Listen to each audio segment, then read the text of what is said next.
eventos são igual a acontecimentos, igual a fatos jurídicos trabalhistas, que é igual a XML.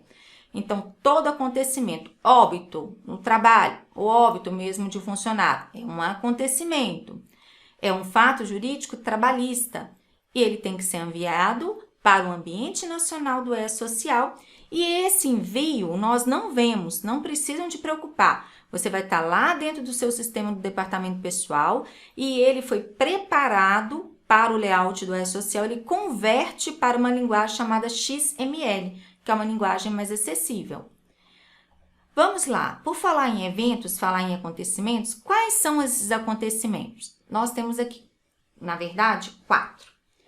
Tabela barra inicial, não periódico, periódicos e totalizadores. Pessoal, o evento de tabela barra inicial, não periódico, periódico é a empresa que vai fazer o envio. Totalizadores, quem faz é o governo e totaliza as bases e os valores. Tabela inicial, informações cadastrais do empregador. Elas irão definir a incidência dos tributos. Então, no momento que você faz, tá? O cadastramento inicial da empresa, você vai definir, né, gente? Qual que é o CNAE preponderante, quais são os códigos relacionados aos tributos e isso automaticamente vai acontecer o quê? Vai gerar os valores a pagar de acordo com os percentuais. Empresas, não periódico.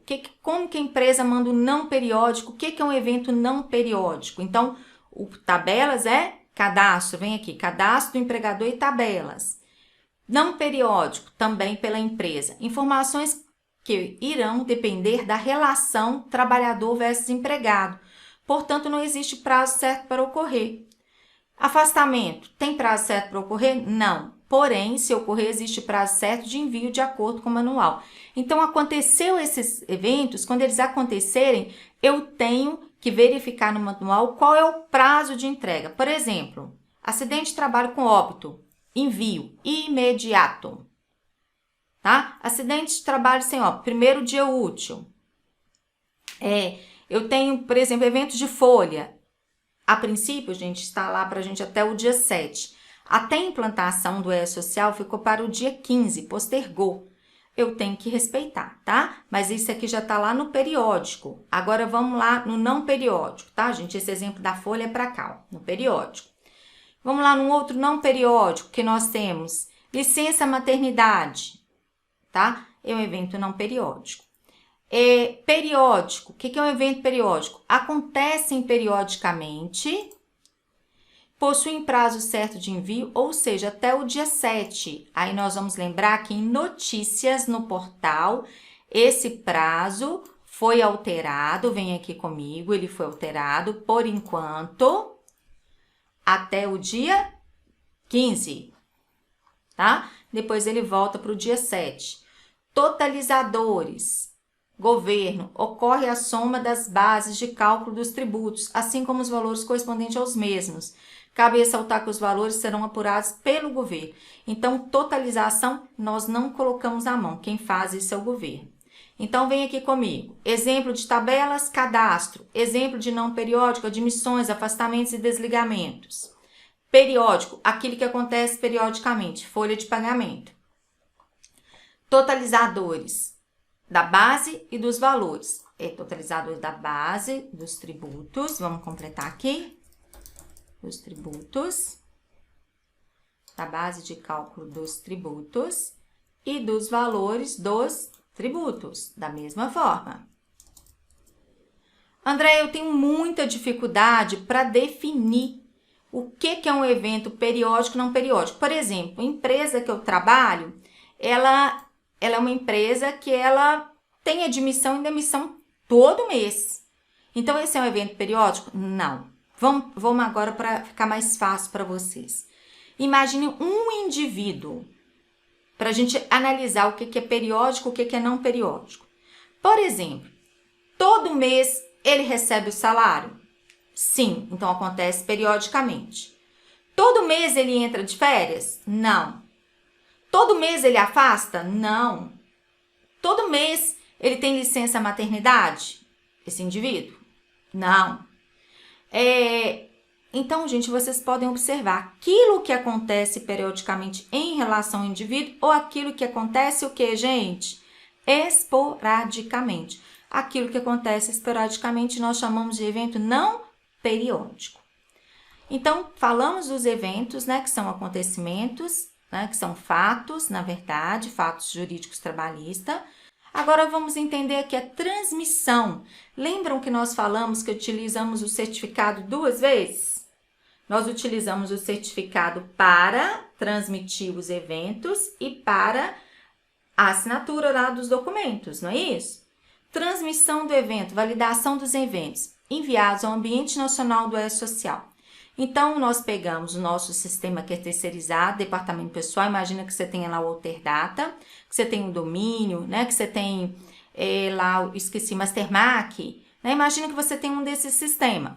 Você vai pegar o seu departamento pessoal, essas empresas já atualizaram de acordo com o layout do E-Social, você vai enviar para o Ambiente Nacional do E-Social. Mas antes de enviar, nós vamos falar lá na frente também de fechamento. É um evento que você tem que fazer manualmente, é o S1299. Para o software entender o seguinte, olha, fechou um mês de, por exemplo, agora nós estamos em setembro, agosto. Então, você vai enviar esse evento 1299. Aí, quando você envia para o Ambiente Nacional do E-Social com certificado digital A1 ou A3, ele vai te dar um retorno. Primeiro, ele te dá um protocolo de envio, mas não é isso só não. Você tem que acompanhar para saber se ele vai te dar uma mensagem de erro, porque aí você tem que consertar o que precisa, ou o recibo de entrega. André, eu recebi o recibo de entrega, eu posso ficar tranquila que já está tudo certo, não vou ter problema nenhum? Não, nós não falamos que o nosso sistema é declaratório, você declara, você paga um valor e depois confronta a obrigação principal com a obrigação acessória para saber se está tudo certo? O governo tem um período de 5 anos para fazer isso. Se ele fez qualquer ação de cobrança dentro dos 5 anos, isso vai para 13 anos, se caiu na atividade ativa, isso vai lá para toda a vida, né, da empresa. Então, realmente, não significa, mas eu mandei, eu paguei certinho, significa que está tudo certo? Não, gente, você pagou ali também. Você não sabe se aconteceu de uma pessoa que você está fazendo a folha dela, está recebendo algum valor por fora. Então, a sua declaração também não está correta. Então, tem que tomar cuidado. Então, é só mesmo confrontando a obrigação principal com a obrigação acessória para saber se está tudo certo. Referente à folha de pagamento. Lembrando, sempre, para fechar os periódicos, eu preciso de enviar manualmente o S1299. Andréia, por que você está sempre dando destaque? Eu estou dando destaque porque existem pessoas que acham que não precisa de fechar ou que o software faz isso sozinho. Ele não faz, sabe por quê? Ele não sabe efetivamente quando você terminou de lançar tudo referente àquela competência. Então, isso é manual. Exemplo, envio de eventos não periódicos. Você enviou até o dia 15, vocês estão lembrados que nós falamos que o prazo que está lá no manual é até o dia 7, mas em notícias do portal, né, do E-Social, está falando que o prazo é até o dia 15, foi postergado, né? Aqui, olha só, eu já coloquei para vocês, ó, notícia no site do E-Social prorrogando o prazo de envio para até o dia 15 do mês subsequente, referente ao período de implantação do E-Social. Nós também com período de implantação aí, né, gente? Desde 2018, nós já estamos no final de 2020. Então, por enquanto, então, até o dia 15. Aí vem aqui para nós. Vamos aqui, vou puxar esse aqui para cá, para ele ficar juntinho, né? Então, até o dia 1º, dia 31, evento 1299. Destaquei novamente. Tem problema não, vai repetindo até nós memorizarmos. Se eu tiver um E-Social sem movimento, o que eu faço? Não faço nada? Não, faz sim, tem previsão. Você vai fazer o evento de tabelas ou inicial, viu, gente? Porque ele também pode ser chamado de inicial. Você vai pegar o seguinte, você vai cadastrar a empresa. Não periódico, você não tem nada para lançar, e nem o periódico, mas aí você vai lá e faz o fechamento manual do 1299. Aí o fisco vai entender o seguinte, fisco é o governo, ele vai entender que você não tinha nada para enviar, então que isso é sem movimento. Andréia, mas eu parei de ter movimento em fevereiro de 2020. e até agora, em setembro, eu não tenho movimento mais. Como que eu faço? Então, vamos lá. Enviar o E-Social referente à competência que não teve movimento, que foi em fevereiro. Ok, você enviou. Março, abril, maio, junho, julho, agosto, até agora, setembro. Você vai enviar novamente agora, em 2020? Não. No mês de janeiro de cada ano, então, neste exemplo, no mês de janeiro de 2021, caso persista a situação sem movimento, você vai fazer um envio novamente do E-Social sem movimento, fechando aqui com 12,99. Fechamento por contingência, situação eventual. O que é contingência? Houve o erro, anormalidade, você está lá no seu sistema, a sua folha deu um valor, né? A sua base lá para o INSS, para o FGTS deu um valor. Quando você enviou todos os eventos para o E-Social, não fechou. Mas você precisa de entregar, porque você tem até o dia 15. O que você vai fazer? Você vai enviar você vai fazer aqui S1295. Gente, isso não é definitivo. O definitivo é o 12,99. É uma situação esporádica. Você precisa de resolver a situação. Então, o que você vai fazer? Você vai fechar em contingência com 12,99 e vai fazer o seguinte: você tem até o dia 20 do mês, né? Por exemplo, tá lá até o dia 20 para você fazer ou acertar o que está errado e enviar o 12,99. Porque você vai ter que fazer o ajuste para que o DARF, né, seja gerado de forma correta. Então, você tem que tomar cuidado. Então, vamos lá. Fechamento temporário, ou seja, não é definitivo, com S1295. Prazo para envio do fechamento definitivo S1299 até o dia 20. Ou seja, até o prazo do DARF correspondente à competência do mês anterior. Então, o seu prazo também é bem curto para você ajustar. Ah, mas eu estou só fechando com contingência. Está errado, você não cumpriu a obrigação de fechamento do E-Social, tá? Você tem que resolver o problema para fazer o fechamento definitivo. Aí vem aqui, cronograma, né, dos eventos. Primeiro evento de tabela, você tem que cadastrar a empresa. Evento de tabela, barra... Vamos colocar aqui bonitinho, inicial. Aí vem lá, período para serem enviados os eventos de tabela. Então, lá no cronograma, até mesmo para o governo, ele respirar, ele fez o seguinte, olha, primeiro vocês enviam o evento de tabela, grupo 1, grupo 2, grupo 3. Depois, vocês enviam o evento não periódico, só que você tem que tomar cuidado, porque você tem um prazo de início e um prazo de término para enviar um não periódico. Só, gente, que você não pode ir até o prazo final, por exemplo, houve um óbito, um acidente de trabalho, é imediato, você tem que enviar, mesmo se o prazo tiver até determinada data. Na hora que eu pegar o cronograma aqui, de faseamento, aí eu vou mostrar para vocês o que eu estou falando. Porque tem muita gente que está deixando de mandar, porque acha assim, ah, não, ainda estou dentro do prazo. Não, você tem um prazo de envio de cada evento. E o prazo para aquela fase. São prazos distintos. Você tem que tomar cuidado. Terceiro, eventos periódicos. Nos eventos, gente, eventos periódicos e eventos não periódicos. Olha, nos eventos periódicos, o período para serem enviados eventos periódicos, observar o fechamento manual S1299. Então, nós sabemos que até o dia 15, né? Até a implantação do E-Social. Galerinha, aqui nós chegamos ao faseamento, é aquilo que eu falei para vocês. Olha só, o primeiro grupo, ele deu aqui, ó, a primeira fase, 8 de janeiro de 2018, apenas informações relativas à empresa, ou seja, o cadastro, que são os eventos de tabela. A segunda fase, nesta fase, empresas passam a ser obrigadas a enviar informações relativas aos trabalhadores e seus vínculos com as empresas, eventos não periódicos, como admissões, afastamentos e desligamentos. Aí ele te dá um prazo também de envio, a partir de março. Só que aí eu tenho que tomar cuidado, né? Porque esse prazo tem que estar dentro do que o manual pede para aquele evento. Terceira fase, maio de 2018, torna-se obrigatório o envio das folhas de pagamento. Ou seja, eu tenho que estar com tudo prontinho, com eventos de tabelas e o não periódico. Como que eu vou enviar uma folha de um funcionário que eu não cadastrei? Não tem como. Quarta fase, agosto, substituição da GFIP para recolhimento das contribuições previdenciárias.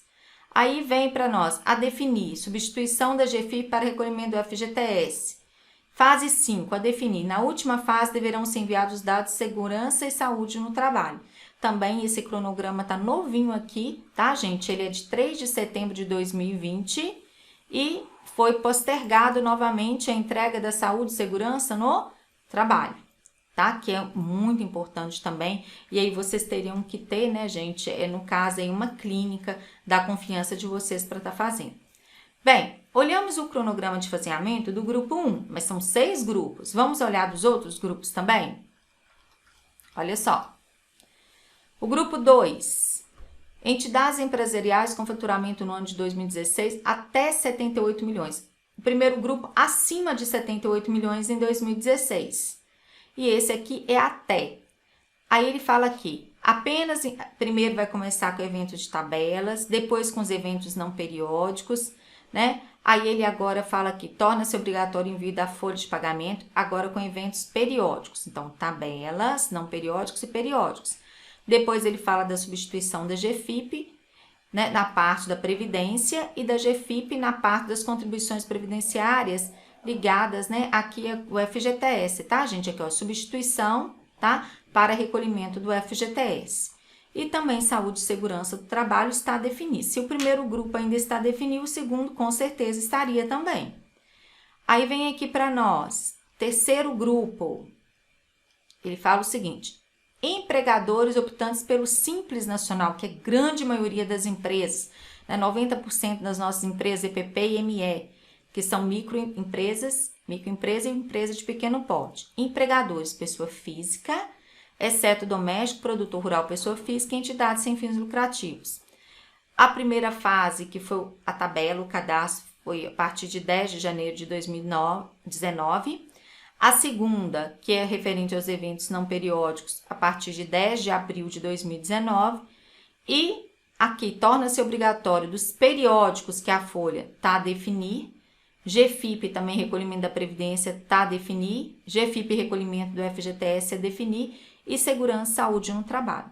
Então, já deu para respirar um pouco, né? Porque a gente estava preocupadíssimo. Gente, imagina, nós estamos tendo congestionamento com o grupo acima de 78 milhões, que é o primeiro grupo, e o grupo até 78 milhões, que não são simples. Imagina quando as empresas do Simples Nacional entrarem. Então, também agora, com esse cronograma, passou, né, a definir. Ainda não está definido quando serão enviados os eventos periódicos. Aí, vamos lá. Quarto grupo. O quarto grupo são os órgãos públicos do âmbito federal e organizações internacionais. Eu não vou detalhar aqui para vocês, não. Só vou falar o que é aqui no título. Grupo 5. Entes de âmbito estadual e Distrito Federal, início da obrigatoriedade, abril de 2021.